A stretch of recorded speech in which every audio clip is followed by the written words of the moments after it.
అంటున్నాడు, నీవు అడిగితే నేను ఇస్తాను. నీవు నన్ను అడుగుతున్నావా? నువ్వు ప్రార్థన చేయగలుగుతున్నావా? ప్రార్థన నడిపింపు ఉందా?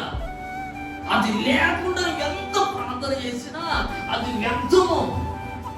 నువ్వు ఇప్పుడు పనికి వెళ్తావు, పనికి వెళ్ళి డబ్బు తెచ్చుకోకపోతే ఎంత ఉంది నీ పరిస్థితి?